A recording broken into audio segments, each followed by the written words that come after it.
Welcome to our team, Therapist Spotlight by Positive Space Consulting. My name is Emma. My pronouns are they, them. I'm the office manager, everything person here. And today I'm going to be your host. So welcome to the show. Positive Space Consulting is by and for the queer community. We offer virtual mental health care, mental health counseling, and 2S LGBTQAI+ support here in Ontario, Canada. We have a diverse team of therapists with lived experience here to support our queer family and meet you where you're at. This is definitely a place where you can be yourself.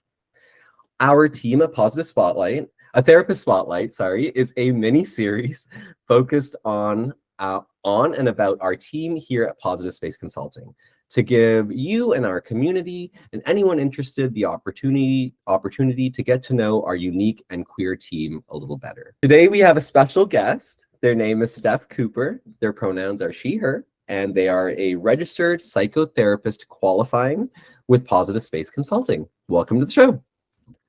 Hi, Emma. I'm so happy to be here. It's great to have you. How are you doing, Steph?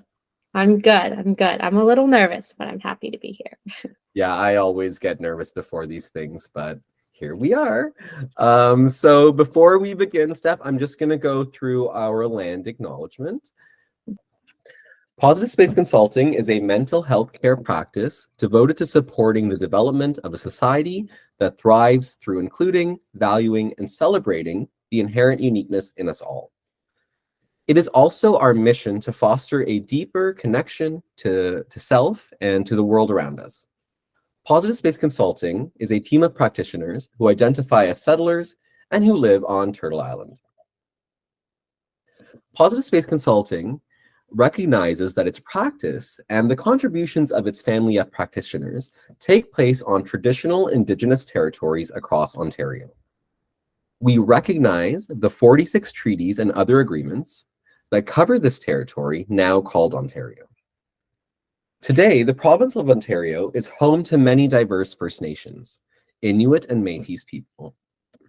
Each nation is unique in their worldviews, language, and histories, and we gather here in the spirit of openness with a commitment to continue to recognize and reflect upon the important work ahead. We are committed to advocating for all of the requests by the Indigenous people of this land to be granted immediately by our government. We ask that you join us in honoring this history, and in moving forward in partnership and collaboration as we learn and unlearn together. Everyone at Positive Space Consulting is grateful and honors the fact that we contribute, work, and live in this territory. We would like to acknowledge the First Nations, Métis, and Inuit people who have been the custodians of this land as their ancestors were, and who continually respect and contribute to the sustainability of Ontario and to all its communities across the province. Positive Space Consulting is honored and committed to collaborating with Indigenous clients, practitioners, and communities throughout the province of Ontario and Canada.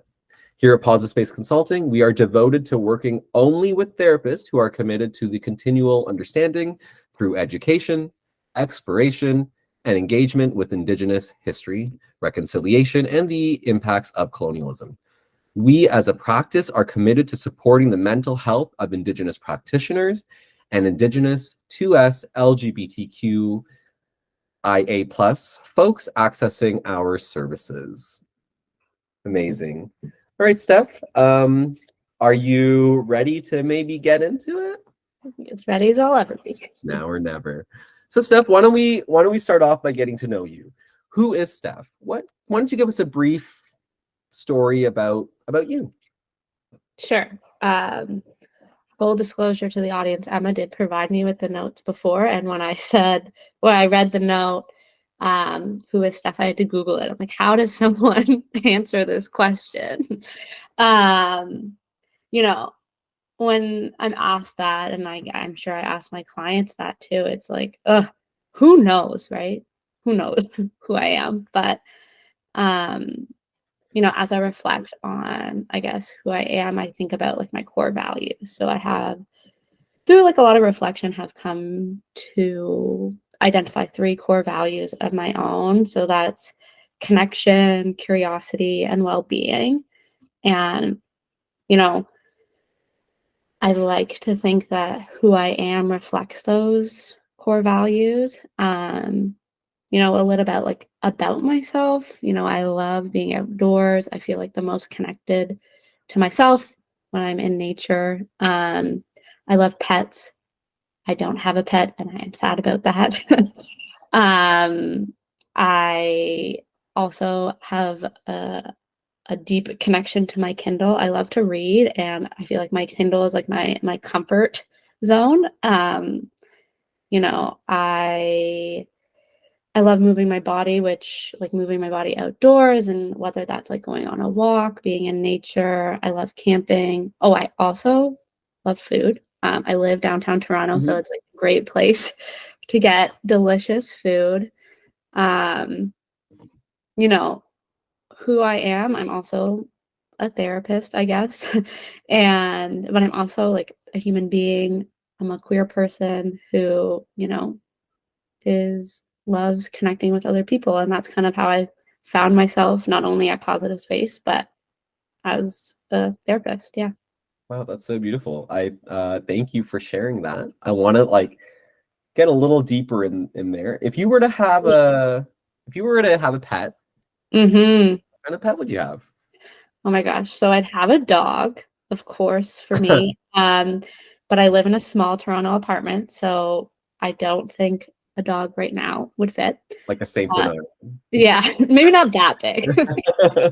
But my partner and I have been talking about getting a cat, which I've never had a cat before. So it's like I love pets and I love cats, and I've had a dog growing up. And I feel nervous about being a cat mom because I don't know how to be a cat mom, which I know I need to just like lean into my animal loving qualities. But so, a dog in an ideal world, but maybe a cat now and then a dog later. I love that. I don't know if you can see right there. Oh, I can't. There's my little kitty right there. And then I guess, okay, what's on your Kindle right now? Right now I'm reading Girl, Woman, Other. It's like a collection of short stories by women of color. Oh, amazing. And it's a bit more like poetically written, or written in a like a different way, even like the structure. Um, and I love reading books where each chapter is a perspective of a different either character or story. So this book, each chapter is a different a different person writing it, and how like kind of all those stories intertwine. I don't know, I'm halfway through. Cool. But I love a good memoir. I love a good like trash young adult novel. Oh my God. I love I go from everything. Yeah. Okay, cool. I love it. You just love to read books. That's absolutely amazing. Yes. Yeah. And you like your Kindle, I guess, over an actual book. Yeah. Oh, I can read in the dark. I can read at any time. So that's amazing. Great. Thanks for sharing that. I think we're gonna delve a little bit more into your story now, and I'm gonna ask you like, what's your gay story? What's your queer journey Mm, been like? Do you want to share a little bit about that side of your life with us? sure. So I'm a baby queer in a way. I came out about 4 years ago. Um, So, I would say that like reflecting back, and I'm sure this is a lot of queer people's experience reflecting back, a little queer in me since the beginning. Grew up playing hockey, so it was inevitable for me. Um, I, I always identified that like I find myself attracted to people, more the person, not necessarily the gender. I identify as pansexual, by the way, just to preface.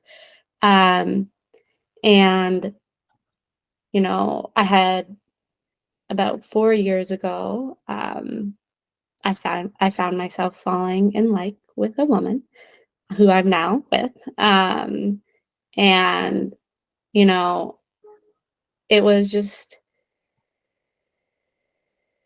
you know, I couldn't deny the feelings, of course, and I didn't want to. I guess the piece of the journey that I think is important to acknowledge for like not only myself, but for like everybody, um, in the community and their stories is that, I would have 5 years ago, before I came out, I would have considered myself a strong ally and, queer positive, queer supportive, and internalized heterosexism and internalized homophobia is real.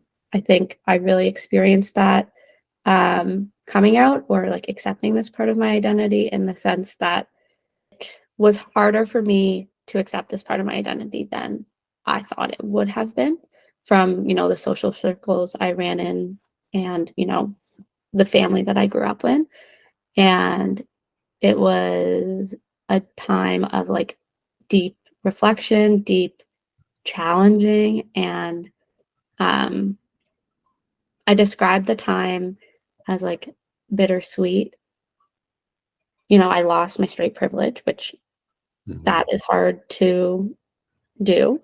Mm. And yet I fell in love, and Mm. I am like, I can't imagine myself not living the way I live now, right? And I would do it again, and I'd do it again. And that doesn't mean it wasn't really hard.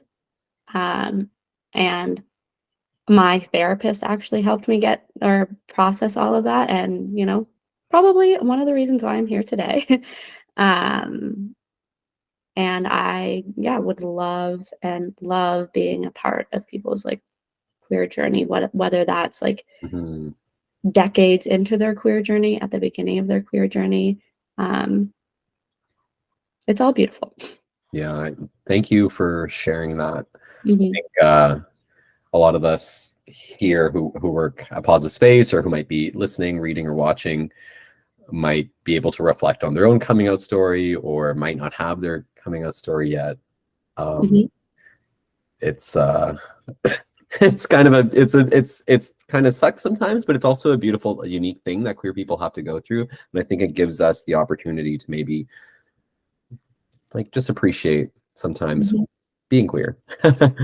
Yeah, and it was like a time in my life where I felt very potent sense of bittersweetness. Mm. Love, excitement, like falling Mm. in love is amazing, right? And then fear, right? Of Mm. what's the world gonna think of who I'm falling in love with? How Mhm. is the people I'm close with? And like feeling both at the same time is was so hard and also so beautiful.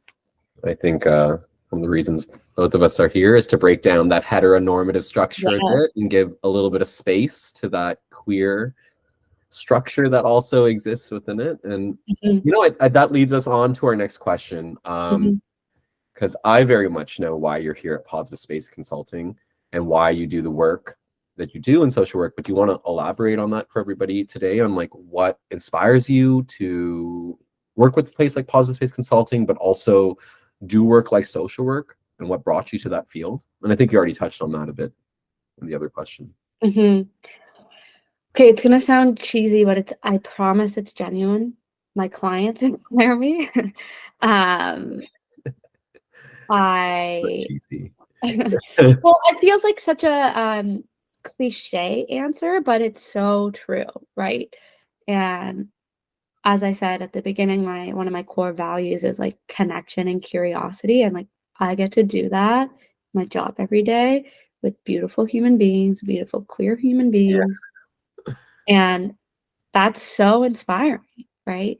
And to be honest, like another piece of like why I'm at, let's say, Positive Space, it's like, yes, the queer journey. I also like I admire and I'm inspired by Charlotte, who owns this practice. Yeah. Um, and it's it's amazing to see their like advocacy, and I am just and their fierce like allyship with like everybody. And I admire that, and I inspire to continue to like move forward in a way that Charlotte has. Yeah. I think there's a saying, it's called water seeks its own level. Mm, So although like I agree with you, Charlotte is incredibly inspiring, and we're so grateful to have a great clinical director. mhm, Um, but it's seeing the person across from you and your colleague, your friend, your family member, part of that is also seeing something in yourself. And that's what I see with all of you folks when I work with you folks, even though I'm not a therapist. But You see it in you too, Emma. it's so good to see that and to work around people too that kind of are on par with you and on the same mission. Well, and that's the thing, the mission not only is like dismantling stigma around mental health, but like representative or representation, sorry, of queerness in mental health and queer support. And that's that advocacy piece, right? It's the social justice work is showing up for queer people who have continually been marginalized and empowering each other and ourselves, and so that we can walk through the world in a different way than we have in the past.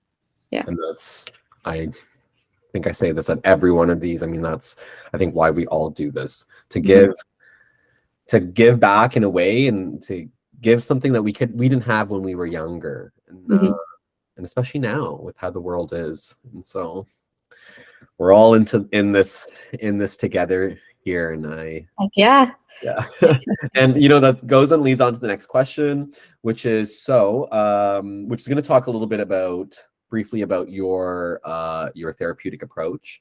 Now, also, you are in the midst of we're going to be doing in-person therapy also. So you are going to be one of the first people at Positive Space Consulting who's going to do virtual, also opening up your practice to do in-person. So do you want to maybe touch base on a little bit on what someone who's interested in you or who's a client of yours might expect from a therapy session with you, whether that be virtual or in person, and touch on your approach and your modalities?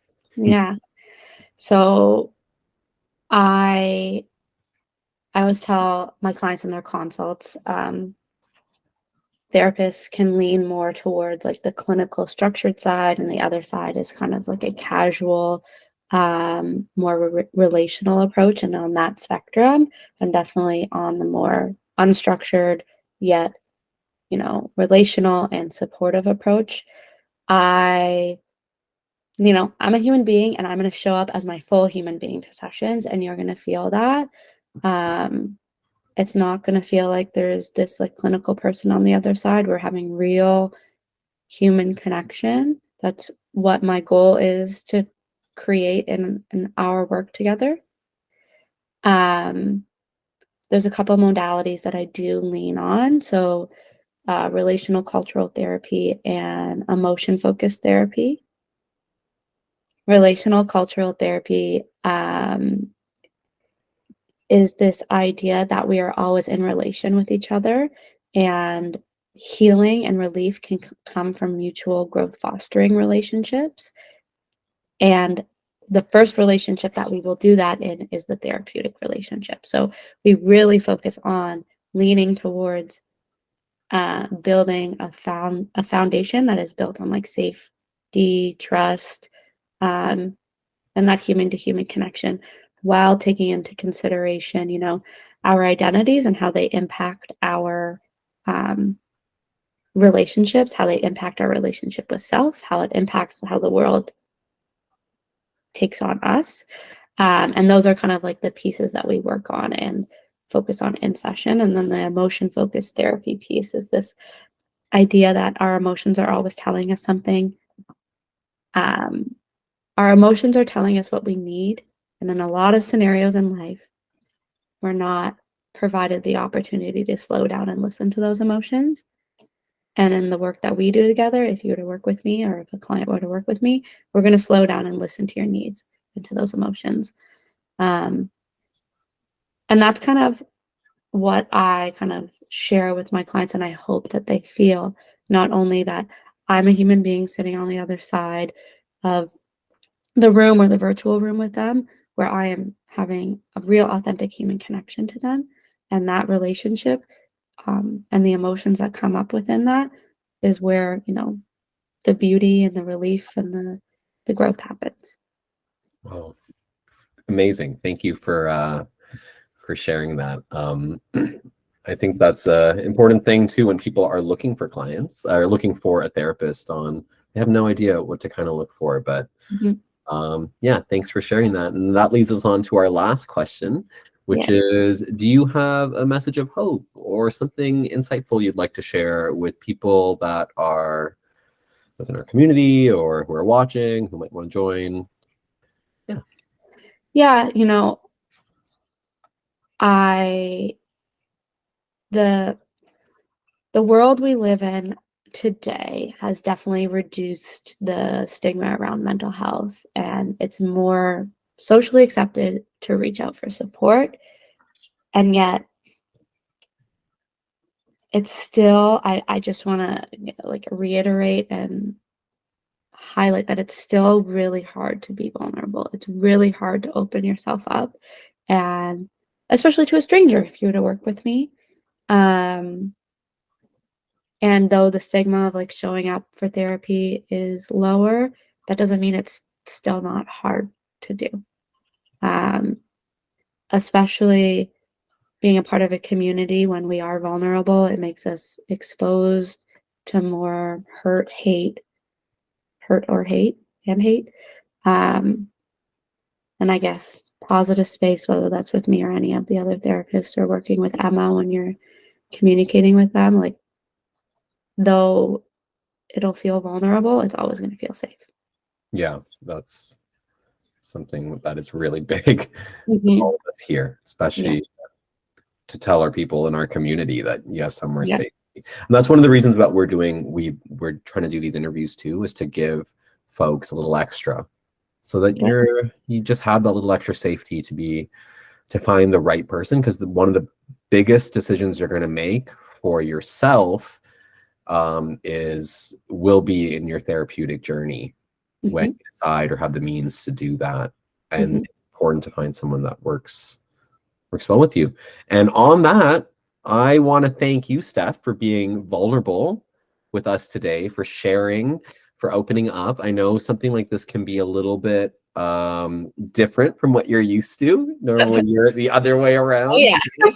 But I do really want to thank you for just being here and being open and vulnerable. I think that is really important to do and to share, because you are a leader. I always say social workers are the real heroes.